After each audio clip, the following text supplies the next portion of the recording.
Menjawab pertanyaan menggantung tadi Bang Hanta Yuda, apakah kira-kira ini sebuah bentuk sinyal bahwa bisa bersama maju ke 2024? Mungkin Nasdem sudah punya nanti nama calon, sebutlah mungkin ada nama Pak Anies yang cukup dekat dengan Nasdem. Apakah ini mungkin bisa jadi ke sana? Nanti akan ada Prabowo dan juga Pak Prabowo Subianto dan juga Pak Anies Baswedan? Ya, kalau potensi tentu tetap ada ya. Apalagi dua partai ini sama-sama partai tengah, partai nasionalis. Tapi tadi Tisa menarik ada dua nama disebutkan tadi Prabowo Anies. Kalau ini terjadi, maka saya kira tidak berlebihan kita memprediksinya, menganalisanya berpotensi menjadi calon yang kuat. Karena Prabowo dan Anies itu dan Ganjar tentunya dua orang kalau kemudian punya modalitas elektabilitas yang kuat, dia berpotensi menjadi pasangan yang kuat untuk tentu mendapatkan sokongan dari berbagai macam partai. Meskipun saya agak meragukan dari sisi narasi politik atau narasi kandidasi yang dibangun oleh Partai Nasdem. Nama-namanya kan banyak figur-figur baru, yaitu Anies Baswedan, Ganjar Pranowo, kemudian Andika dan sebagainya, Erick Thohir, kemudian Rahmat Gobel dan sebagainya, tapi tidak menyebutkan nama Pak Prabowo karena memang punya partai sendiri. Itu tantangannya. Nah, kalau saya ditanya tentang nama ini, potensinya, pertanyaan Tisa tadi, maka potensi yang kedua yang juga membuat ini mungkin terjadi adalah soal partai dukungannya. Seandainya saja Nasdem misalnya memunculkan nama Anies, bersedia berpasangkan dengan Prabowo, maka selain Nasdem dan Gerindra itu dua partai sudah cukup Tisa untuk berkoalisi. Ditambah ada potensi PKS. Nah, catatan saya ada dua hal. Kalau benar-benar di luar faktor Nasdem mungkinkah tadi, ada dua hal yang menjadi kunci analisa saya. Satu, kalau ini terjadi maka ini akan mengkristalisasi lawan politik. Potensi akan terjadi bipolar, kekuatan dua porosnya besar. Karena potensi yang di seberang itu akan mengumpul dalam satu kekuatan yang sama. Karena Prabowo dan Anies ini kalau bergabung kan dia mengkristal ya, kanan tengah, pemilih basis kanan, semua mau semakin menguat, jadi saling melengkapi. Nah, kalau ini terjadi maka partai-partai di seberangnya, potensi Jokowi dan Megawati bersatu itu membesar.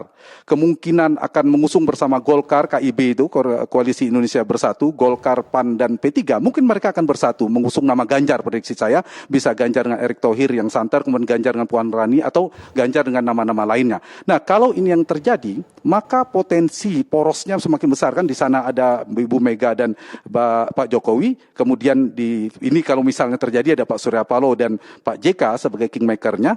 Nah, potensi yang kedua, mengkristalnya adalah polarisasi politik akan terjadi seperti 2019. Baik, Mas Hanta. Bisa lebih kuat lagi.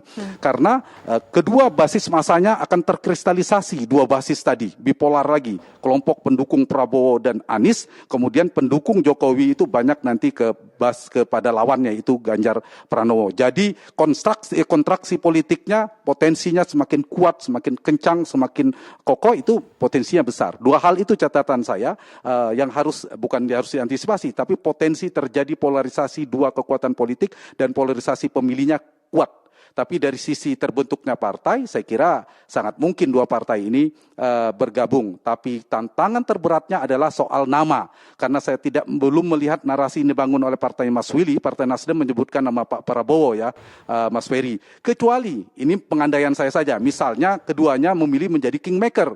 Kalau keduanya menjadi kingmaker, baik Pak Surya Paloh maupun Pak Prabowo, wah itu sangat mungkin terjadi, mengusung nama Anies misalnya. Itu amat sangat mungkin terjadi. Tapi kalau mengusung nama Pak Prabowo, nah itu yang menjadi tantangan dengan Pak Surya dan Partai Nasdem seperti apa. Satu lagi catatan saya dari pertemuan ini yang kecerdikan dari partainya Nasdem ini karena apa ya? Karena satu sisi memang Pak Surya sebagai ketua umum tidak punya hasrat lagi untuk tidak maju sebagai calon presiden. Beda dengan Gerindra, tentu ada nama Pak Prabowo yang punya modal elektabilitas masih kuat. Di sisi yang kedua, Partai Nasdem ini juga kita tahu bisa menjadi potensi menjadi membangun epicentrum koalisi, poros koalisi. Jadi kalau ada Tengku Umar, ini bisa berpotensi menjadi poros gondang dia. Dengan datangnya beberapa tokoh politik sekaliber Pak Prabowo itu mengokohkan potensi itu. Ditambah kita tahu Pak Surya kan terkenal kingmaker yang ulung. Jadi saya kira ini semakin dinamis peta politiknya dengan peristiwa politik hari ini. Meskipun bicara politik kebangsaan, menarik tapi ini Mas bertemunya Hanta. dua tokoh politik sekaliber beliau berdua ini saya kira tidak bisa kita pungkiri ada bobot politik yang harus penting untuk kita baca dan kita analisa. Mas Ferry juga harus menanggapi karena sepertinya kans nama Prabowo Anies yang disajikan ini cukup kuat dan akan membentuk poros dengan modal yang cukup besar. Sesaat lagi Mas Ferry ditanggapi hanya di Kabar Petang. Kita harus jeda terlebih dahulu pemirsa.